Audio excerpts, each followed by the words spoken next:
Hey everyone, this is Greg, your host of Goddamn Gamecube. Thank you for tuning in to Season 2. All episodes in this season were conducted virtually over the internet because of the coronavirus pandemic, so please excuse any audio glitches or oddities you may hear during these episodes. Thank you and enjoy.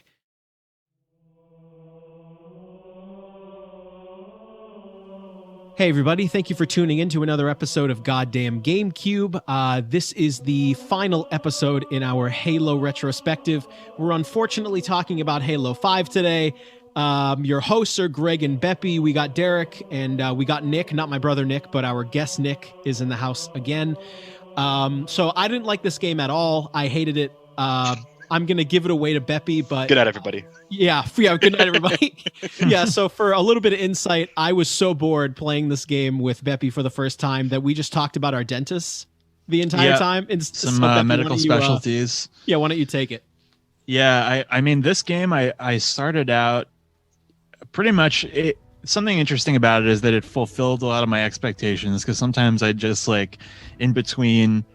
installments of a series, I'll just like brainstorm, like, I wonder what they're gonna do, and they did a couple things that I thought they should do, which number one is reintroduce Master Chief's team, the blue team, from the book series. They unfortunately don't do a lot with them, but it's cool to see them, and their first mission together really feels like right out of the early books.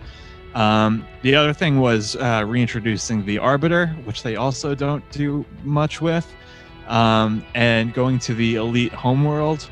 And it was honestly a lot more, like, it's a cool set of levels. It's probably the strongest part of this entire game, but I expected them to be like a little bit more high-tech than they were. I don't know. It was a weird execution. And I think lastly, it just as like kind of a shot in the dark, I'm like, I wish they brought Nathan Fillion back, and they did. And that was like, what, those are the few positives of this game. And it just, as it went on, it just got worse and worse. And it's fascinating because they really build this in all the advertising as Master Chief going rogue, to possibly find Cortana or something. And he was going to be hunted by Lock and the UNSC. He's a new character. He has absolutely no personality whatsoever, and you play as him the majority of the game. It's a series of baffling choices. It's really that's what they make you think it is for the first, maybe third, and then it takes a completely different direction. Titular Halo 5 Guardians. You've pretty much, I think since Halo 2, if you died by accident or in a strange way in multiplayer, it says you were killed by the Guardians. And I was under the impression that they were, because the same thing happens when you go off the edge of the map and you get fried by one of like the Forerunner mines or whatever. It says killed by the Guardians. So it was just such a weird choice to kind of canonize this little like inside joke. It was just like, I don't know, it was a strange thing. They're just these gigantic like birds. They have the same structure. I thought it would have been like more interesting if they were like a Shadow of the Colossus kind of thing, like different shapes. It's just the pin that I'd like to put on my opening speech here is that by the time this game was over, I was like, they are fucked. Like, they are locked into this fucking storyline so hard, and there's no way out of it other than like a hard reboot. Oh, dude, wait a minute. Are you saying like after Halo Infinite, we're gonna get a self-titled Halo again? Is that what's gonna happen? No, I mean, because I assumed that Halo Infinite was. I mean, it seems like it's kind of trying to be a reboot, and trying to recapture some of the aesthetics and stuff. I mean, but I just really want to hear what Nick has to say, because he said in off mic that he had a lot to say about this game. And I mean, and I hated it, and it's so hard for me to like go step by step about. I didn't like it at all in like any respect or aspect. Yeah. So Nick, why don't you take it away before it's just me giving it a lashing? Oh, okay. He's trying to be zen here.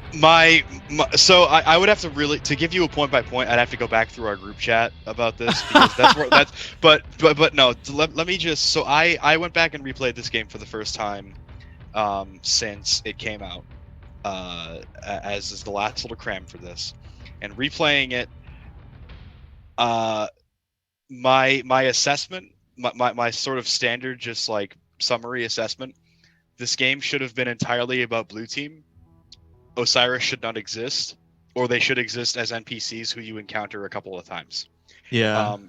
This game, from the opening, completely lost me both times that I played it. Like very Power absolutely. Rangers Avengers opening. So I want to talk really quick. I don't want to step on. Beppy's usually the guy who has the behind the scenes stuff, but I want to just bring up somebody we brought up in the Halo 4 episode, Brian Reed. Yeah. Who was one of the writers on Halo 4, who is now the narrative lead on this game. And his background is as a comic book writer. He used to work for Marvel, I believe.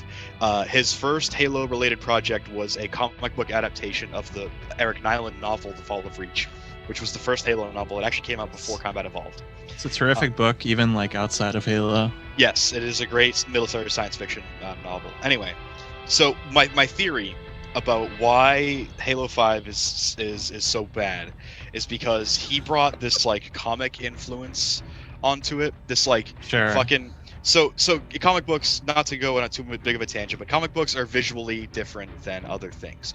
They rely on a lot of like big sweeping, you know, spectacle because they have to convey something visually through still images. And the opening Power Rangers, like, you know, skydive, land on the hilltop bullshit that they do with Fireteam Osiris at the start literally reminds me of that splash page moment that they do in Age of Ultron at the beginning. Avengers Age of Ultron. Yeah. When all of them are like in the shot and they're all like readying their weapons and like fighting those random soldiers. That's literally what this is. It's an opening comic book ridiculous superhero bullshit shot, and I fucking hate every minute of it. Well, they are trying to like hype them up as the new you know, the up and coming new heroes, and Nathan Fillion is the only one with a personality. I mean, it's just such a, I think that one of the hugest problems of this game is the forced kind of squad aspect, and it's a cool idea because the Republic Commando guy, Tim Longo, was part of it. You know, big LucasArts kind of tenure there. He was instrumental in that, and you know, for what it is a functional.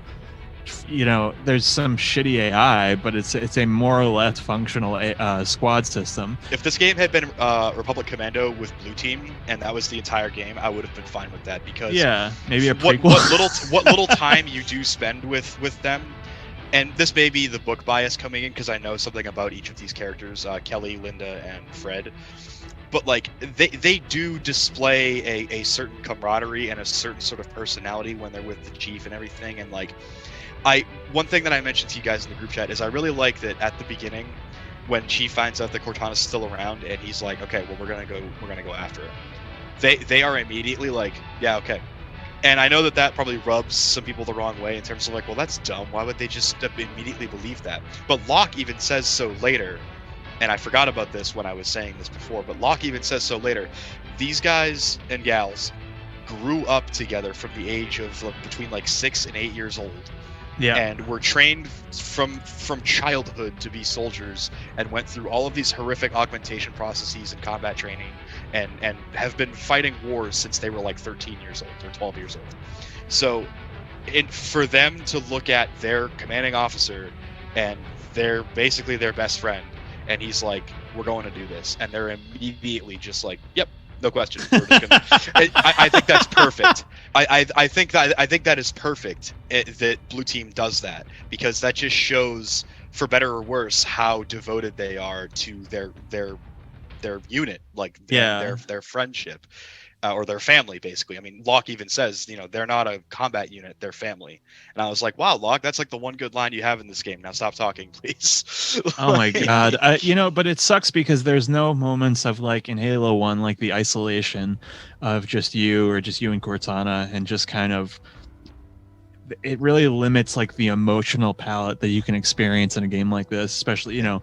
And then there's sort of a horror element with the flood, which you don't have in this game. There's just not enough like genuine mystery because everyone is just talking constantly and they're always running. And that's something is the abilities of these Spartans are a lot more. It's a lot more acrobatic. I think what was the Call of Duty that came out around this time that popularized all this advanced movement and everything? Well, there was Advanced Warfare. Yeah. And, with the boosting, and it's all these different things that are, it makes it feel more fluid. I did enjoy my time with the multiplayer for its own thing. I liked it more than 4 because it felt Really? like a distinct especially the breakout mode. Did you guys play that at all? Yeah, a little bit. Like kind of the knockout game, like one hit and you're done. That was a cool a nice kind of change of pace for this series, and they wound up doing a lot. I mean, I think it's fundamentally broken, but I had a lot of fun with the Warzone firefight that they implemented in this game. I think it's just there wasn't enough, especially when there's an original mode is team versus AI, and you spawn with a power weapon, you're dying like instantly, and it's just like such a waste of all your the whole rec system. I think was really it was absolutely a grind for like microtransactions, and it was just really frustrating because underneath it all there's a really cool kind of concept there. They kept adding like all these different weapons from across the series. So that is, I think, the extent of the positives that I just had one thing. Yeah. I want to let Derek do his initial thoughts too, but compare the introduction of Osiris, and it's like you said, Beppy, already, to the first mission of Blue Team, where they're way cooler. Because it's a very functional and sort of grounded way that they infill the UNSC station, where they're in 0G. They jump out of the Pelican. They're boosting with their armor towards this docking bay that's got like a glass thing or whatever, and they shoot through it and like go through, land, and then the whole thing depressurizes, and they just lock their boots to the ground, and everybody flies out behind them, and then the door shuts. Ridiculous. And I'm just like, that is, it's like you said, that's some early Halo book shit where they're just like, no, we're just gonna space these motherfuckers. Well, it's very very impersonal. It's not as flashy. It's just efficient. kind of it's a cool little thing. It is the efficiency of the Spartan 2s and just how practiced they are with this kind of shit. I get the impression they were kind of going with it, trying to do a MGS2 kind of thing, in the sense that, well, they kind of already did it with the Arbiter, but in the sense that Blue Team is sort of this unattainable, like, cool kind of thing, and that the Spartan 4s have to live up to, but they don't really do anything with that. The central conflict, as you've been led to believe by the advertising, there's a shot of there's a commercial where the Master Chief is like dying next to a statue, and Locke is like interrogating him, and he's kind of comparing his legend with his personal status, because he is sort of led humanity to ruin via some sort of series of events, and you never get that drama in this game at all. They have one little really goofy fist fight like a third of the way into the game, and it's just like, it's nothing. It's just, you feel nothing. I don't know how else to describe it. Dude, I mean honestly, I had more fun talking to you about like our dental insurance plans and shit. I'm watching this game play out, and you're saying that, I'm like, I feel absolutely nothing. And it's like, Derek and I had some back and forth about this. He should definitely say his piece, where it's like, it was so hard for me to think, like, which game do I hate more? And I do think it's Halo 5 versus Halo 3. Like, I absolutely hated it. So yeah. I don't know what else to say. It doesn't have like any personality either. No. As I think something we were discussing is that, as we were kind of rounding the corner at the end of the game, you were like, this could just be any game. This could be any, dude, like, it looks like shooter. Insert sci-fi game. Like, I hated it, dude. I hated it.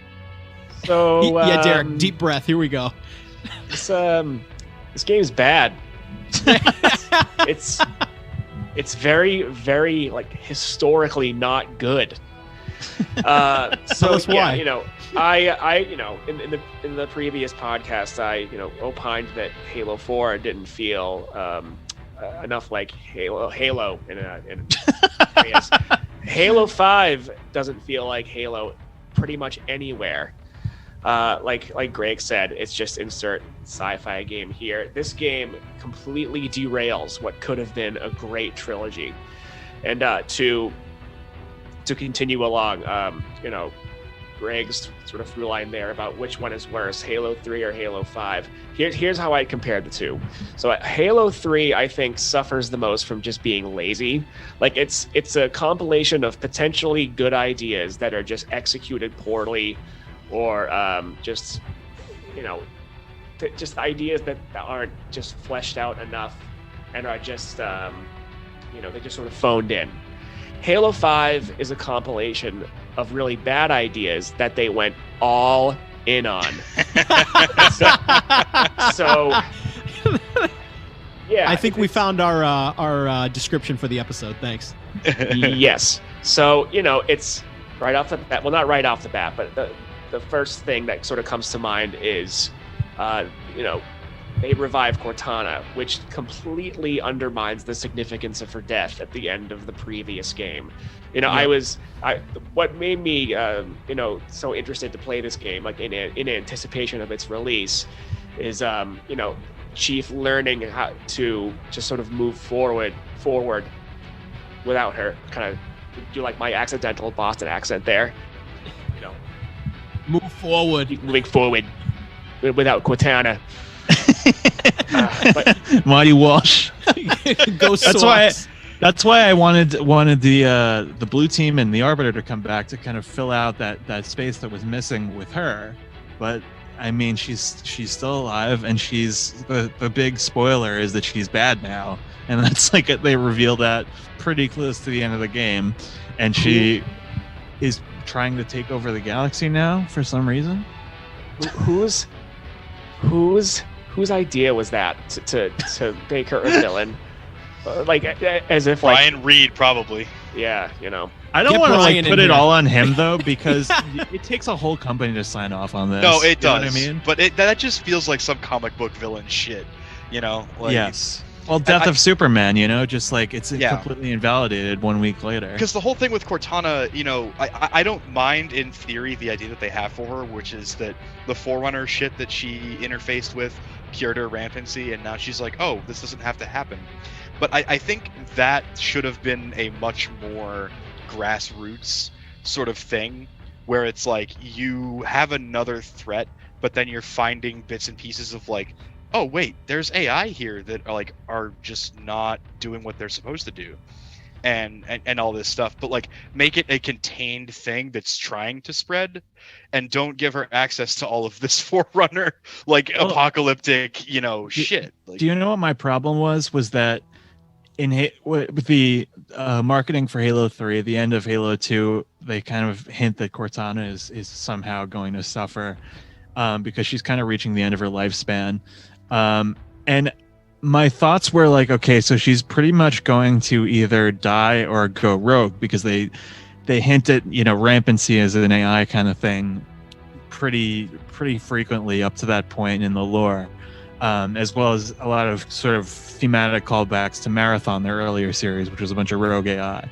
So in Halo 4, they went with her dying, and then in Halo 5, they go with her being evil. So they basically just try to have their cake and eat it too, and it just doesn't work at all. No. It's just like, I don't know. You had your chance. You got to move on. You can't fucking go back to this. Especially when I thought they had a really interesting angle going with humanity kind of becoming the new supremacy in the galaxy, and instead of the Covenant, pretty much. There's that incredible shot, I shat on Spartan Ops last week, but there's that incredible shot of the Infinity blowing through one of the Covenant cruisers. It looks amazing, and it's just such a fuck you moment that humanity is at this point. Yeah. And it's terrific. And it is immediately, I was thinking about the first level in this game where they're already talking about the new Covenant faction is falling apart. I'm like, this is the second game, and this is the beginning of the second game, and you're already talking about the enemies about to fall apart. Yeah. And it's true. It's like they pretty much are exterminated by the end of Act 2 of this game. Mr. Jewelpod, the vape king. Did they the Vape King. Yeah, Jules That was didn't exist at pathetic. that point, did they? I mean, because his name is straight up like Juul, Jewel. I think it's actually only one U. Let me look this up. Oh I think, God! no, it's two. No, we It's don't two. need to know. According to Wikipedia, it's only one. But Wow. All right. But I yeah, thought it was so two. Julum Dama is introduced for the first time in the games in the opening Power Rangers anime comic book cutscene, where he is then unceremoniously executed by Fireteam Osiris. He was in Spartan Ops, but he's such a nothing character in the video games. Like it Yeah. just doesn't land at all. The worst part is that he dies in a cutscene. Yeah. Like You had like a little boss fight. Yeah, that missed opportunity there. That's another. It's a good point to bring up that the enemy palette really suffers in this game, because I think the only new thing, they kind of bump up the Promethean Knights to kind of a hunter status, and then they introduce the soldiers to kind of fill that gap. It's all a bunch of crap. It's you is. could have put anything on the screen and I would have shot at it at this I point. hate- You know what I mean? I hate the aesthetic of the soldiers, dude. Like Yeah. this game triples Even more down Bionicle on, stuff. Oh yeah, this game triples down on all the anime stuff. Like the way they die when like they just sort of disassemble and they sort of float in midair. And then slowly disintegrate, and then there's that weird noise they make when you kill them. Like they like scream. I mean, that's all right. No, they I'll just give it go. to 'em. I don't know how to describe that sound. It's like or whatever. I don't know. At least one enemy in your game has to sound like that. I'm just gonna grab that little audio sample of you doing that, and I'm just gonna turn it into something and send it to you. That's the post credits of this. One thing I actually do want to say that I kind of like is I think the grunts are hilarious in this. Yeah, they're funny. Because they're back to speaking English, and there's like some actual like straight up like dialogue moments between like almost like the stormtroopers in the old Jedi Knight games and stuff, where like if you don't immediately aggro the enemy, you can hear them have like little conversations where they're just bitching about stuff and like all that. Like it's really funny. Well, that's something weird about this game that I should point out right away are those weird like kind of passive levels, because they really bragged about how long the campaign is, and 3 of them I believe are these like nothing levels where you walk around a little sandbox and you listen to people talk and you pick up like data pads or something, and it's just like I'm not opposed to Halo having RPG elements, but they don't like do anything with these at all. You can like get through the ones on nothing. St. Helios in like 30 seconds because you there's- have to go talk to 2 people. Right, Greg was like, "Oh, that was the level." Yes, I know. Yeah, I was- like the fact that those little segments counted among the 15 missions infuriated me when I figured that out. At first I thought they existed as part of like let's see. I think the 4th mission is the one where you're walking around that colony with the really cringy AI governor or whatever. Governor Yeah, I Sloan. hated his voice acting. Yeah, right. So I thought that was Seems just beneath part. the series. I thought that segment was just part of mission 3, but then I later found out too. that whole thing was just mission 4. No, in its I mean- entirety. They have been pulling that trick since Halo 3, but this was just like for them to brag about it. And that's another thing I found out. I'm not sure how recent this quote was, but they're like, Halo Infinite's bigger than Halo 4 and 5 combined. I'm like, yeah, shut up, man. Like, just stop bullshitting me. No, I mean, I'm turning 30 this year. I mean, they kind of do it in Halo 2 also. I mean, the first 2, the first level's a It's cutscene still in long this. though. Yes, right. So it's more than made up for by everything that comes after that. Shouldn't you guys be happy that happens because the game is so bad? You want it to be longer? Like So when I was playing through this again, I looked up. There's that website that tells you like how long to beat or whatever. Right. Yeah, time to Because beat. I had forgotten and I wanted to know because I'm like I have to do this for the podcast because I don't remember enough of Halo 5 to say anything reliably about it. But I hate this fucking game. I remember that much. And I went and I looked and it was like there's 15 missions and I'm like no. But then I realized how short half of them are, and then also 3 of them or 4 of them or whatever aren't. Just a lot of them aren't like particularly memorable either. Yeah. That's I think the bigger crime. I mean, the level design is a lot better in this one because you can break through some stuff and find shortcuts and flanking. I did like that. There's some places. verticality to it. Yeah, There's some good like mainly vehicle, on the like, elite open planet vehicle levels and stuff. Yeah. I like some of the scenery. Like some sections like kind of look cool. The nighttime St. Helios part when you're in the Camino city or whatever. Yeah. That's God. pretty cool The looking. Gears I of mean, War 2 But, City.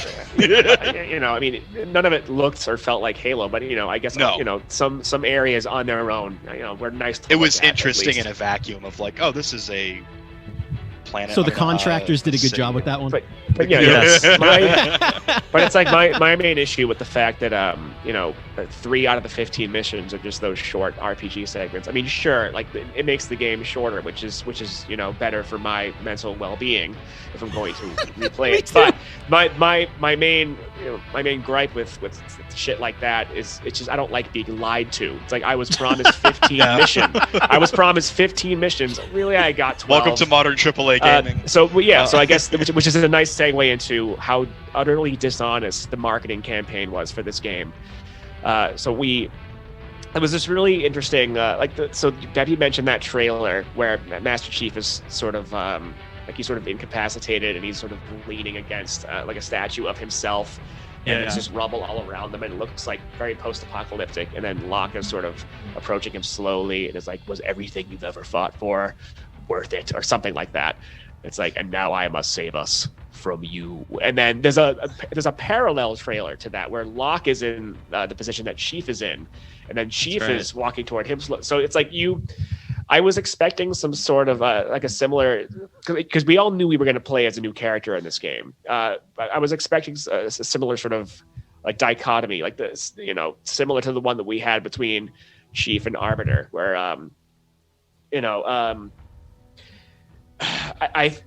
Where he has like an arc. Yes, you get like a different matters. perspective, and their their motivations are like run contrary to one another. But like by the time you get like less than halfway through the game, they're both after the same thing. So it's just like, why not just play as Chief the entire time? Like Should have been blue team the game. Speaking of, the Arbiter is in this game, and he does pretty much nothing. He climbs a wall with his energy sword. That's about it. He stabs a bunch of people with the sword. He has an orange energy sword. Like, that's kind of cool. Looks really weird. Yeah. I don't know, man. This game is nuts. Well, and to go back to the marketing for a minute too, like you're talking about like the whole unreliability or like the whole parallel story thing of having those two trailers where they're switching positions. They also had that whole Hunt the Truth thing, which was like almost like a podcast series that you could listen to with Keegan Michael Key. Yeah, and I actually listened to. I don't think I listened to the whole thing, but I listened to a few episodes in the car once, and I was like, oh.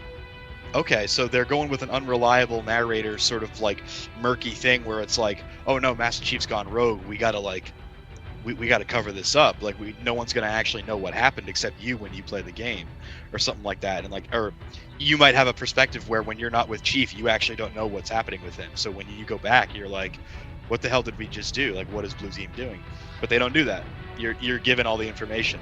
And I think on some level, like the marketing has never been like completely honest, but this was the first time it was dishonest about what the game's plot was, and that's that. I think, I mean, it's one of those things where the more you sit with it, the worse it gets instead of the better it gets. Dude, absolutely. Just like... I remember I talked to Derek about this a lot, like right before I played it. Because I was saying to you, man, like, dude, Halo 3 really sucked. Like, I don't know if 5 is going to be worse. And you're like, dude, it's worse. Like, just wait. Then I was a couple of missions in. I'm like, bro, I don't know. But then at the end of the game, I'm like, you are absolutely right. Like, oh my God, are you correct? Beppy, continue. No, it's I think a huge, amazing thing that I realized about this game is that because you reminded me about this Promethean soldiers, how poor they look at long distances. They were really chasing the 60 frames per second. It falls short very frequently, especially at long distances. It starts to look like claymation at points. Yes. Which is unbelievable. They sacrificed local co-op for frame rate and still failed. So you have no local co-op in a squad-based game. So great. They did away with They did away with split screen, which is like such an iconic part of like the whole Halo experience. I can't believe that. Especially in a exclusively cooperative game where you have to work with people. Yeah, you're never not with your squad mates. Yeah. So, Can I don't know what they were thinking there. Can I be selfish for a second? Can we do my can we do the gun corner before the break? Oh yeah. yeah. Why don't we go to Nick's gun corner before the break? The gun corner. Okay. First thing I want to talk about relating to the guns and the gameplay in this is why is aim down sights in this game? I don't know. It ruins the pace. Halo is not a stop and pop. It is a movement shooter. You are constantly on the move in multiplayer and single player. You should not be stopping or slowing down to aim. The idea is that a Spartan doesn't need to traditionally aim.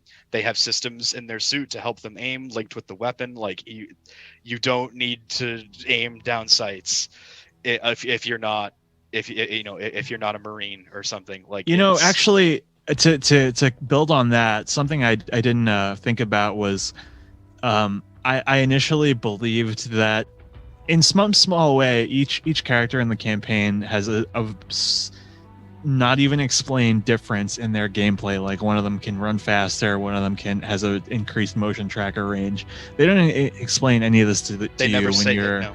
I didn't even know that. Are you serious? Yeah. Lock also carries one more frag grenade, I think. You carry 3 frag grenades. Little things like that. I thought there was going to be more significant differences between the advanced movement gameplay of the Spartan 4s and the traditional Halo movement of like Blue Team. So it made sense to me that in multiplayer you would have all these different things, but all the Master Chief and his bros play the same way. Yeah, it's just, like they try to tie it into the movement a little bit, because if you jump and then hold ADS, you float for a second and have like I do actually enjoy that. It's kind of fun. Yeah, for the game that exists in Halo 5, it works, I guess. Because it also allows you to do that weird ground pound thing that Lock can do. The Banjo-Kazooie thing. Yeah. I forget if Chief can do it or not either. I don't think I ever tried to do it as Chief because I never felt the need. Spartan Charge. Oh no, that's not ground pounding. They can do the charge. Can they do I think they have all the same capability. So they have all the same maneuver gear and everything. Yeah. Okay. The whole Spartan Charge thing is just so arbitrary. Like it's just like okay, I guess that can be a thing that they can do now. It's like whenever you see it is pretty funny. Yeah. It's just like I bodied some motherfuckers with that. It was pretty funny. Well, I just think it just felt like the whole reason it existed were just for you to charge through those walls. They were the ones that always looked that way.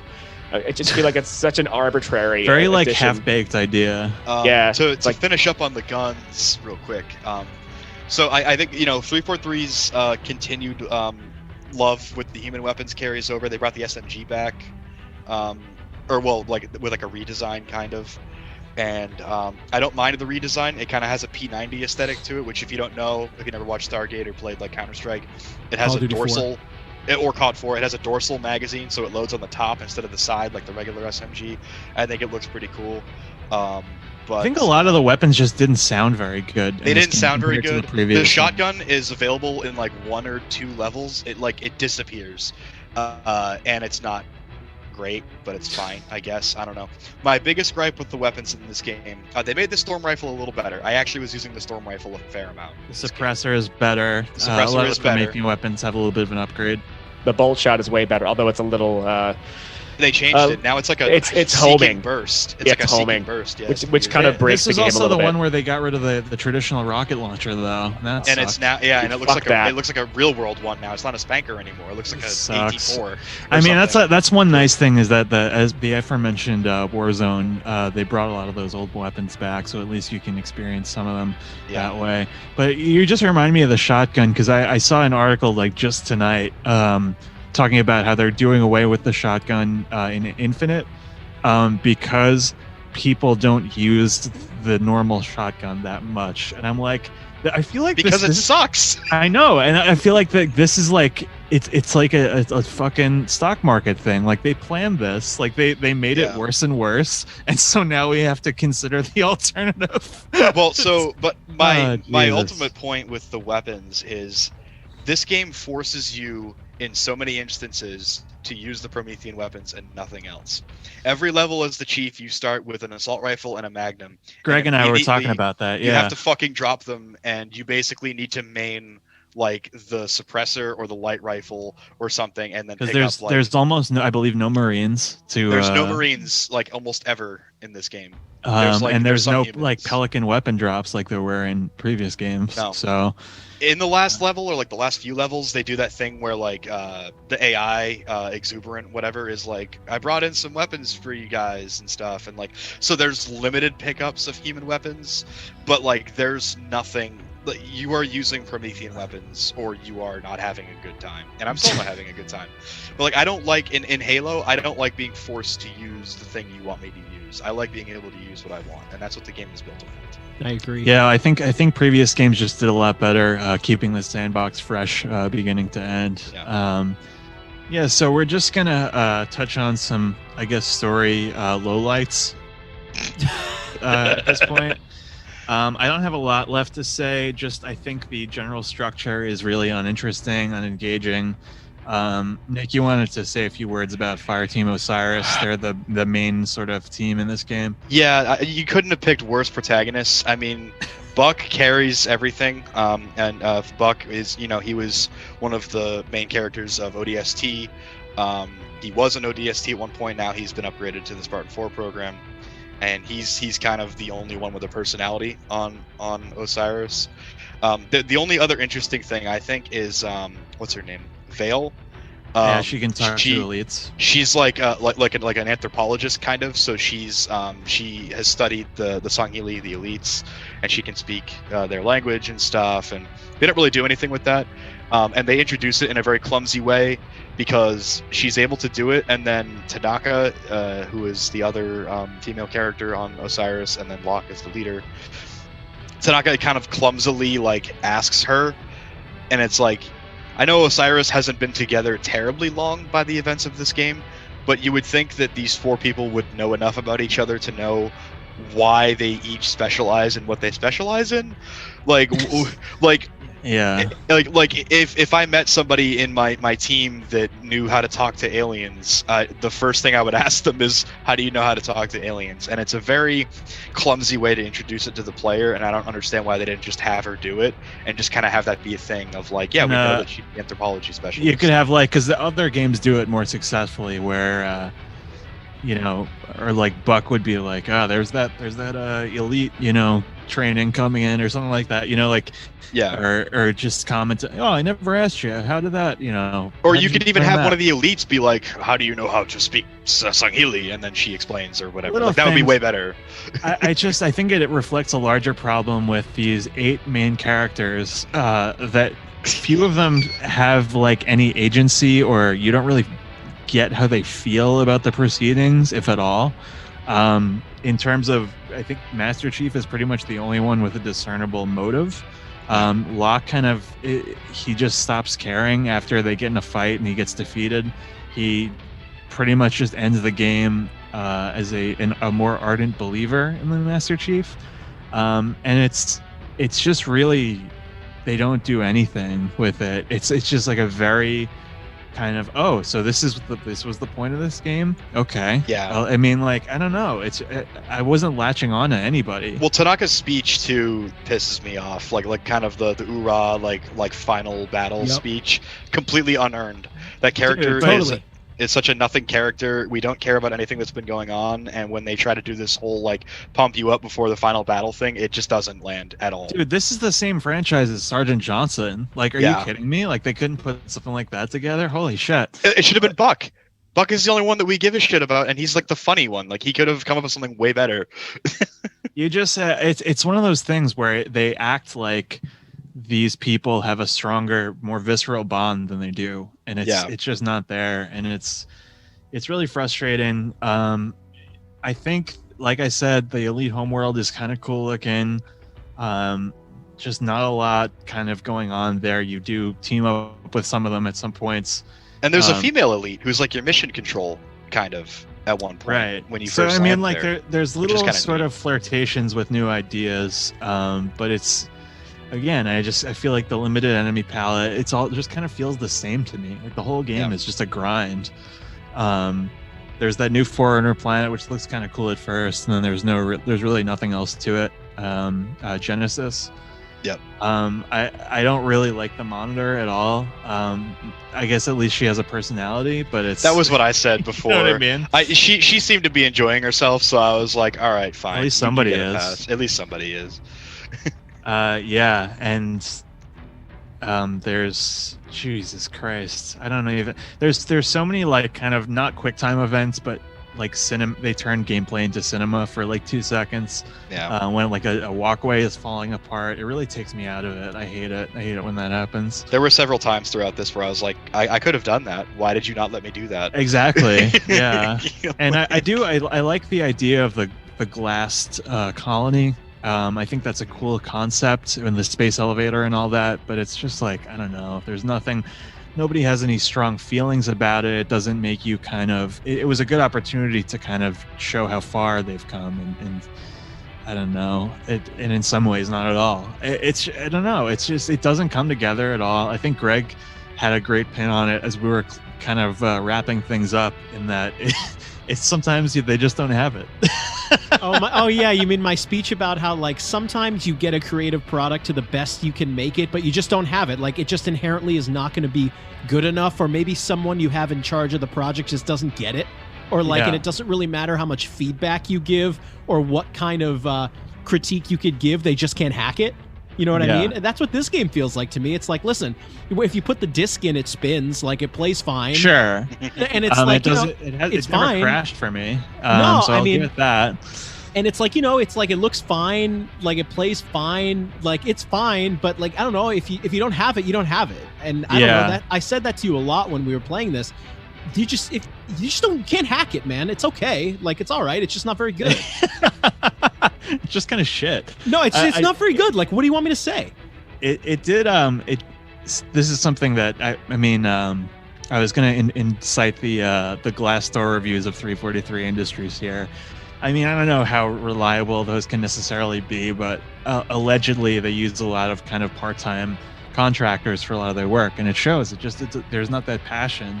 It doesn't have that cohesiveness, that vision. It's just kind of, the story is on autopilot. By the end of it, it's like, oh, this is the end? Okay. Even in Halo 4, they had that clarity of vision of like what they wanted to do with it and stuff. And, oh, exactly. And that just doesn't exist here. No, and the way it ends, it's kind of that Cortana is now in control of the galaxy, more or less, because she controls the indestructible Guardians. And oh, by the way, we never talked about the Warden. I was just gonna say we should talk about the Warden. Dude, this really shit mini boss that keeps coming up, and it's just like all his lines are terrible. His voice acting is terrible. It's frustrating. Even his first encounter it's not interesting. I still remember to this day the first time I fought him, the first time I played through the game. I happened to have picked up a near full incineration cannon, and I one-shot him. Oh, and so I was like, wait, was that supposed to be a boss fight?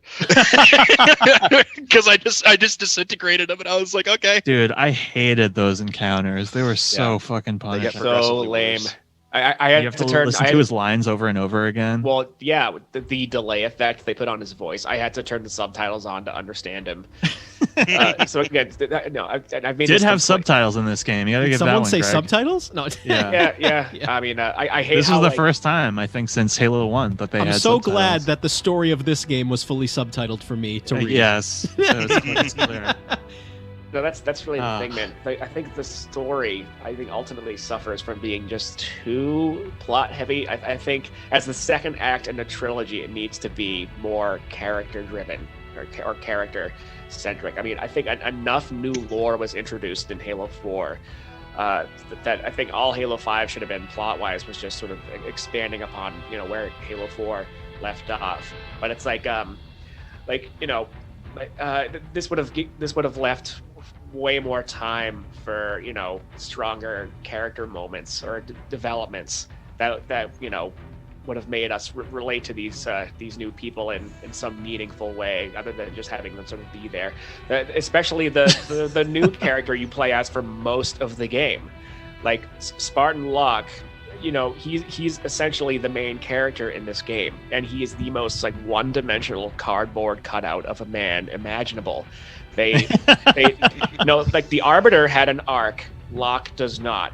So what I thought was going to happen with this game, like given those two trailers I mentioned earlier, I thought basically what it was going to be was Chief's, AWOL, like he's disillusioned with the UNSC and he's sort of off on his own, maybe like unlocking, the secrets of the Forerunners or doing something that he knows he needs to do to save the universe or whatever. And all Locke's motivation is he's just hunting him. Like he's basically just being the sort of detective, hunting him down and just bringing him in for, I thought he'd be cooler. I thought he'd be like a Boba Fett kind of guy. Right, and then but like slowly over time, like Locke learns, like he begins to understand like why Chief now sees the UNSC the way he does, and he sort of has a little bit of an inverse Arbiter. And he sort of has like a similar coming to the way the Arbiter does at the end of Halo 2. But he's just very, very wooden, like. Well, and they even plant the seeds of distrust with the UNSC a little bit too, because you have the glass colony that's very independent, almost like an insurrectionist kind of vibe, and going back to the old wounds of pre-Covenant when the UNSC was fighting the insurrectionists, and then you also have Locke is a former Oni assassin who literally tried to kill the Arbiter at one point, and they acknowledge that very briefly, and then that's it. They're fine. And so, and in the expanded lore, Oni is like also trying to fuck with the Swords of St. Helios, which is the friendly Covenant faction. Oni is like trying to undermine them too, the Office of Naval Intelligence. So like they throughout the lore, they've planted these seeds of like the UNSC is not all good. And so what you were just saying, Derek, with the idea that the Chief is kind of like, okay, I've lost my best friend in the entire world, or my, love interest, whatever you want to call her. I've lost Cortana, and, I just kind of have, the war is over. I have nothing to do now. Like, I need to just go off and do my own thing, and I don't believe in this anymore. And they've planted the seeds of that, and then Locke, through his connection as being an Oni assassin, he's seen a lot of the shit that he's disillusioned with. So they could have easily done something with that, where he's like, yeah, you know what? Maybe it's not so good. Maybe what we're doing is bad. Because it's just what would have been cool is because there was that absurd trailer of Master Chief walking around a desert with a cloak on, and there's a toy of him, and he's like, it's like in comfy mode, but. I think you're putting this idea in my head. It would have been cool if he literally just went off all by himself and he was just exploring the Halo universe by himself. I think that would have been awesome. Yeah. I can't really do it because you're kind of locked into this ending here. Because he could use his clout as the literal, savior of humanity. So he could show up on a colony, and then they'd be like, "Oh my God, it's the a Wild Master West." Chief. Yeah, and be like, "Hey, I just came here to check out these, whatever this ancient Forerunner site." Sees the Jackal homeworld or something. Yeah, and I need food and ammo, and people are like, "Yeah, sure, here, whatever." And he's going around helping people with stuff, and some Mandalorian shit or whatever. I don't know. Right. Legit, you play as Master Chief for 3 missions in this game. It's terrible. I just and they're all the best missions too. Yeah, I can't believe they thought that was a good idea. Although the last Master Chief mission though does have that final boss fight with the Warden when you fight 4 of him. Where you fight 4 of him. The last couple of missions are very grindy, and that's another thing too. I mean, it's like I mentioned this in the Halo 4 podcast about the Prometheans' ability to teleport. Like when the Forerunner planet activates its defenses, it just sticks a bunch of knights and soldiers on you. And Cortana mentions that the Warden has 1 mind, but 1 million bodies. So it's like, why not just attack you with all of them instead of just 4? If he has a million bodies, anime bullshit. Yeah, it's like why only use 1 or 2 or 4 at a time? Like why not? He only has to use 1% of his power. Well, yeah, and then when you defeat one of his bodies, why can't he just send another one, like immediately? I don't know. I just feel like when you establish that a character or like a being can do that sort of thing, it raises questions or creates problems going forward. I feel like maybe too many questions. Yeah. I just want to kind of get your final thoughts on this game, so we have time to talk about some exterior issues. So anybody want to just kind of put a cap on the Halo 5 experience? It was worse than going to the dentist because Beppy and I had more fun talking about our dentist than playing this game. I played this for the first time this year, And Derek is right. It is worse than Halo 3. And that's really all I have to say. This game feels like nothing. It looks like nothing. And I don't mean that it's unique. I mean, it is so bland. And it looks and feels like insert sci-fi game. And that's the pin I have. I have nothing. Nick, next. It is a game that works in a very objectively average manner. The shooting is fine. It's fine. Like you said, the disc spins up, but the entire heart and soul of the Halo franchise was officially ripped out with this game. And as Beppy said, they backed themselves into a corner with this ridiculous story, and now they have to do something with it because this is where they're at. They introduced 7 more main characters, and the majority of them are really just don't need to be there. And as much as I love Blue Team from the books, they didn't do anything with them in this. I only like them because they're Spartan 2s, and I like Spartan 2s better than 4s because I think the 4s are fucking stupid. And we've known them since 2005 at least, yeah. you know. and Buck is the only saving grace of not even really saving grace. Buck is the only truffle on Osiris. God, yeah. He can't save it though. He's just enough to make me not punch my screen. And yeah, so I gave Halo 4 a B+. Halo 5 gets like a D-. It only doesn't get an F because it functions as a video game.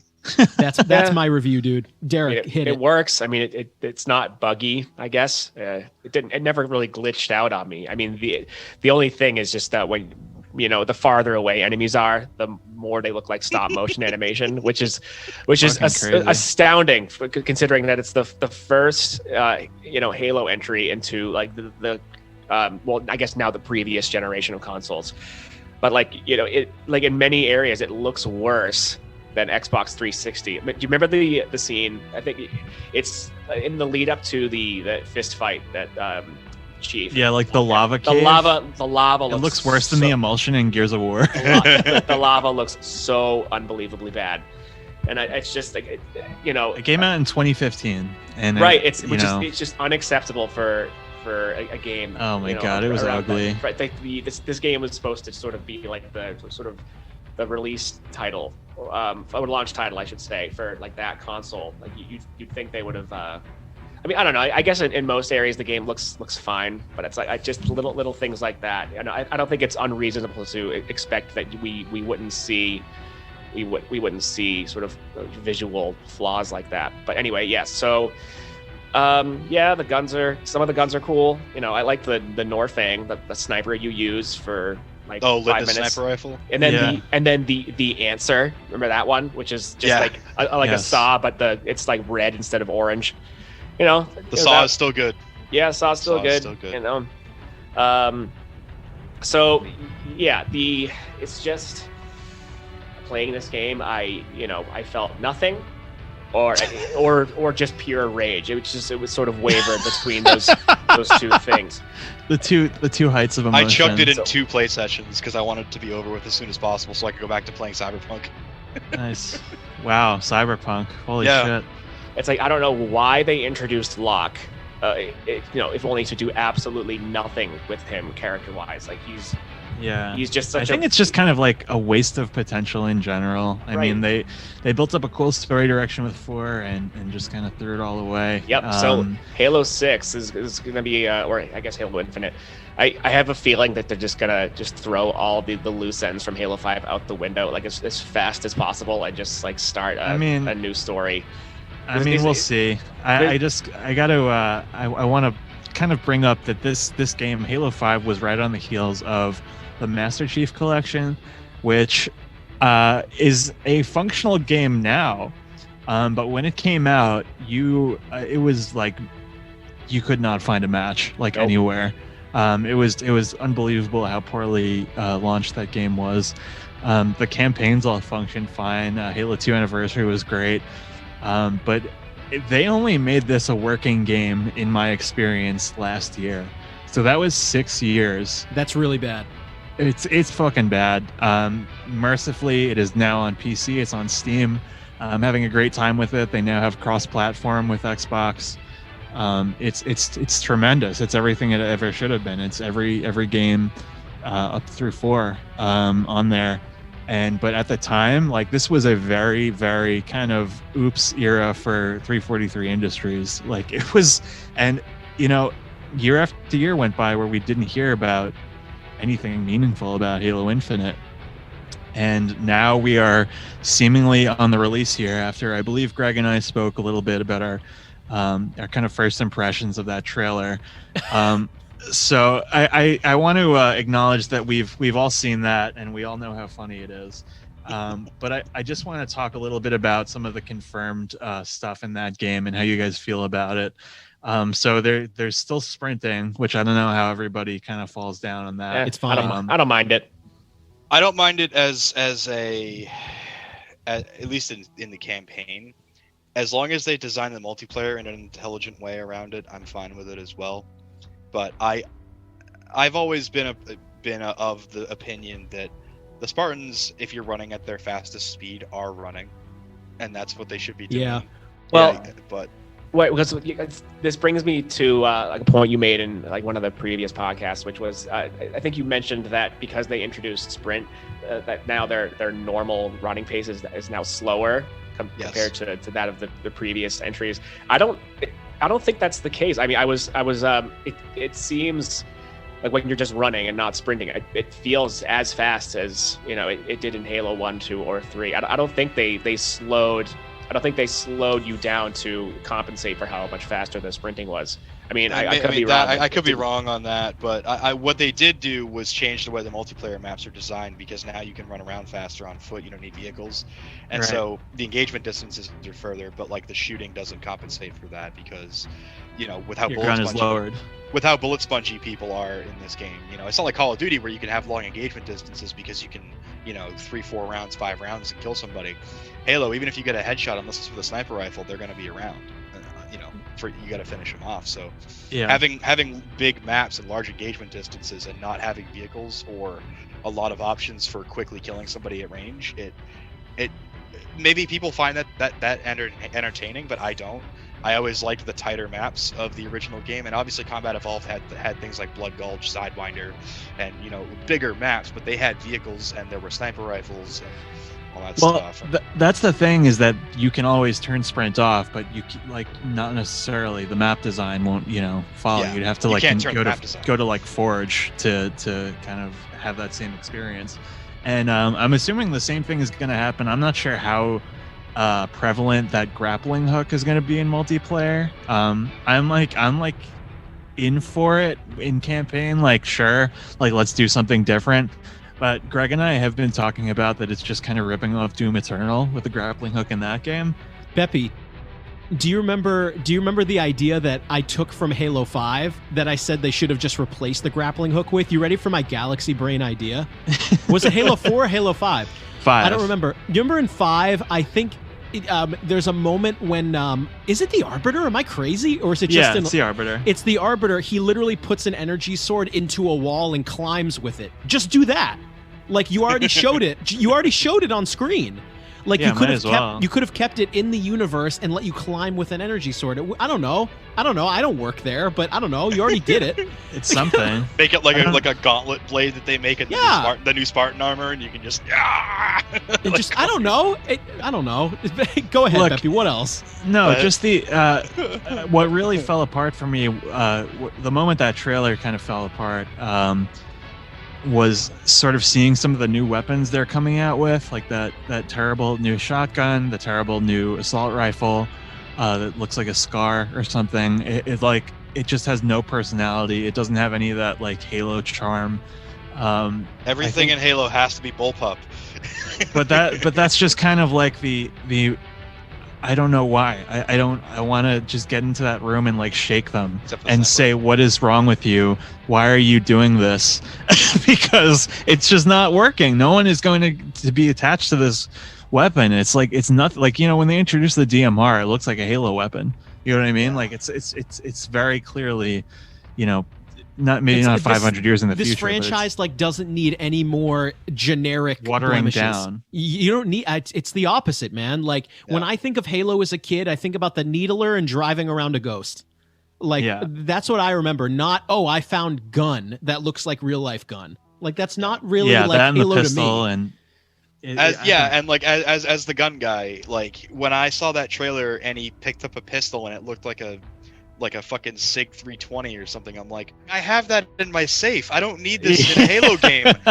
Give me a 50 caliber pistol that fucking kills elites in 4 shots like Combat Evolved, man. Come on. Yeah. I think just to kind of put a pin on my expectations for this game, I don't really care. Something interesting about it though is that the multiplayer is going to be free to play. So that essentially is hanging a $60 price tag on the campaign. So that has to like really like blow the doors off. Otherwise, it's like not worth buying. Well, because are they doing? So it seems like they might be going back to like sort of a hub design, like they did with ODST, kind of. Yeah, and I'm like down for that. Semi-open area and maybe like a series of open areas. As long as it's like a believable world and that it's paced properly. You know what game did that to? I think great effect was Metro Exodus, which was a series of big open levels. And then broken up by more linear experiences. Yeah, little encounters with kind of sub levels. That would be cool. So like because what Exodus did, I don't want to talk about that too much, but like basically there was 3 big open zones that had like side quests and like other stuff for you to do, and then in between, when they wanted to tell like major story beats, they would have you funneled into a little linear thing, and then at the end of each of the open areas, they would also have a major story beat. So you were always moving along, and there was always a goal. So you weren't just aimlessly wandering, but you had an open space to have unique encounters in. Like you're moving the pieces around the chessboard, like when their train is stuck on the tracks. I don't want to get too much into Metro in case we do that someday, but it's like everything feels consequential toward building towards a larger goal, which I think should be the emphasis for this game. Yeah. As well as I think something that would be interesting is kind of unlocking the ability to use certain vehicles and weapons. Like I liked in ODST when you could open those weapons caches. Yes. And give you a little bit of an edge. Maybe you do like a submission where you get the sniper and then snipers start appearing on the map. Like it's just like little things that make ordinary Halo things exciting again, because it really needs that focus. They're great in Halo Wars 2. I don't like this chieftain character they added is a complete joke. He looks like shit. That speech was one of Halo Wars was way cooler. The one that looks like Jordan Rudess from Dream Theater. Exactly. Weird guy. Beard. Why are there so many weird beards in Halo now? I don't know. You talked about the Disturbed guy. Yeah, right. I don't know, man. It's just like it's already. I do like the pilot buddy. He's cool. I think this. To succeed, this game really just needs to get back down to the characters, have them sort of carry out their motives, emotions in meaningful ways. I think the Infinity is somewhere in the mix, so they're not completely writing off the last couple of games. I'm down for it. I mean, I like this direction they're taking the score. It's a little bit more of a return. We didn't even really talk about the Halo 5 score that much. Because there isn't one. There might as well not be. There's like, what is there to talk about? Right. But they are... That's the whole game. In this new one, they are kind of returning to some of the old themes, kind of working them into the main score, which is nice, instead of just kind of being a one-off little moment. I don't know. There's certain things that shows promise, because since that awful trailer came out, they've been releasing some screenshots that actually look like a next generation game. That's pretty cool. I don't know about you guys, but like my biggest concern, I mean, I'll be funny. Beppy and I talked about this on a previous, on our Welcome Back episode, but I feel like my initial thing I was doing was trying to put out fires for all my friends who are big Halo fans. I was like, guys, it doesn't look that bad. Like, it'll be okay. Then I couldn't keep coddling you guys. I was like, bro, it looks bad. And like my expectations are low. My biggest concern was, I forget what the quote was. Was it a director of the game said it was gonna be like one of those games as an experience or something? What's like a games word? As a service. Games as a service. Thank you. And I'm concerned about that too. That's an automatic flag for me. I'm like, oh God, please. Like, I don't know. We don't want that. Like, my concern with that is my concern with that is that, you know, I'm always down for it because this is the way video games are changing, whatever. And, you know, I get, like, I don't want it to turn into a yearly franchise like Assassin's Creed or COD, but it's like, my concern is that the main campaign that you're paying $60 for is not going to have a satisfying arc and conclusion. I think it'll probably be like a showdown with that shitty brute guy, and then they'll just keep adding on like campaigns. I just need to feel something again. Like that's all. I just Hey man, I'm glad they pushed it back. Yeah, for sure. Yeah. And the only thing that, the main thing that gives me some hope is a combination of two things. One, they brought back Joe Staten. That's true. He's the story lead in the first he is three now games. he's the campaign lead now. Oh God, holy shit. He is one of like the core guys responsible for a lot of what made the Bungie games great. Alongside like Jamie Griesemer and Marty O'Donnell and a bunch of other guys. Yeah, Marty's been in the orbit too a little bit. Yeah, and like, so a combination of Joe back. Staten coming back to rework the campaign after the disastrous trailer, and also there was a developer, like a big developer blog where they had an interview with a bunch of like the art leads and like the weapon designers and stuff like that, and like some of the gameplay people and all that. What they were saying and showing about like their design philosophy and like the stuff that they want to address just kind of gave me a sense of like, all right, these guys seem like they want to make something good and they have the passion there, and it's basically just going to be an issue of like, what are they going to be allowed to do? Do they have the talent to execute the passion? Yeah, exactly. But like those new screenshots of some of the weapons, like the battle rifle looks good. Like it looks like the old Bungie battle rifle. Yeah, like an stuff. updated like, visually version of that. Like I have some hope for Infinite. I don't think it's going to be as bad as 5. I mean, I know that's a low bar, but I think it will be. It'll at least be interesting. I think it'll at least be better than that. I don't know about where it'll fall. I think maybe a good time to just kind of as we wrap up the series here, if you guys want to do your rankings really quick, and then we'll call it. Yeah. I mean, you guys mind if I hit you with mine first? Sure. Yeah, go ahead. I mean, listen, because I'm a newcomer to the series. You know, this was me playing it all for the first time. I should reiterate that I played these all for either the first time or close to it. You know, as a 28-year-old man. So here we go. Beppy, am I going top to bottom? Whatever you want. Here we go. Halo 1 Custom Edition 2, ODST, Reach 4, 3, 5. Okay. Nick, go ahead. Top to bottom, favorite, Halo Combat Evolved, Halo 2, ODST, 4, Reach, 3, 5. Derek. All right, so top to bottom, Halo 2, Halo Combat Evolved, ODST, Reach, Halo 4, Halo 3, Halo 5. Beppy. Yeah, so I'm just gonna shake it up a little bit. I'll go reverse. I'll go worst to best. Okay. 5, 3, ODST, 4, Reach, 1, 2. Interesting. Okay.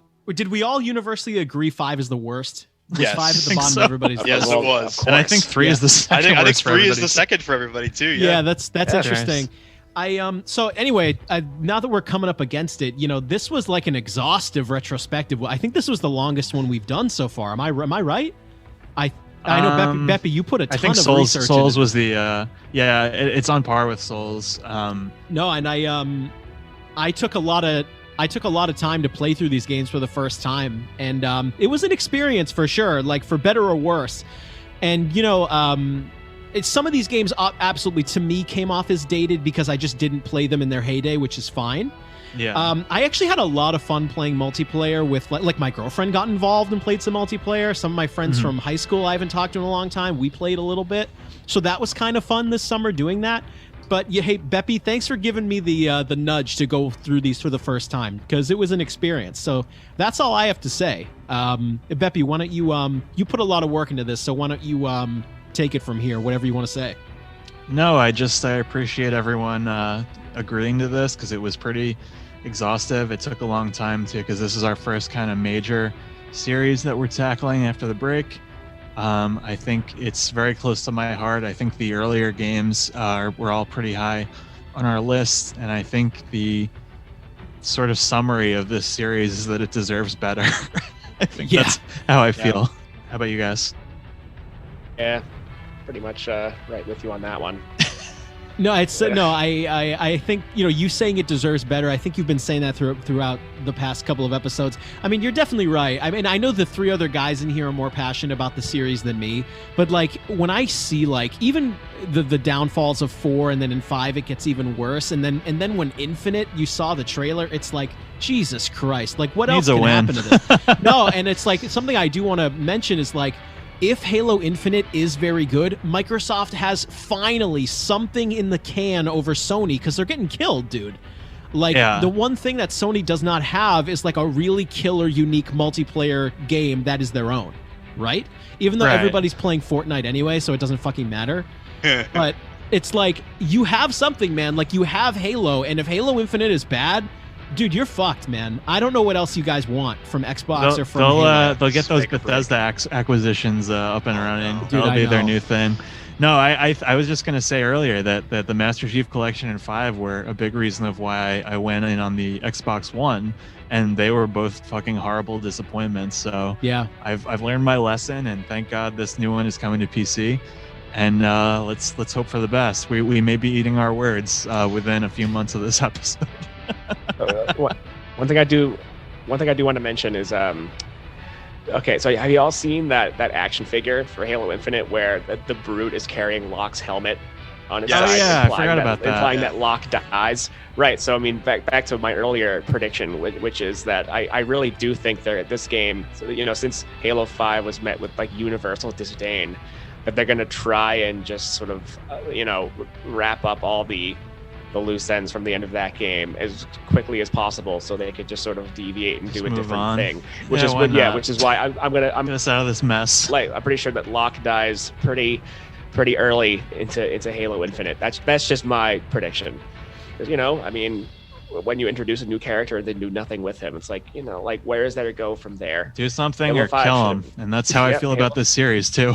Do something or a good pin to put on it. I think that's a really good way to end this. You need to do something with this series or kill it.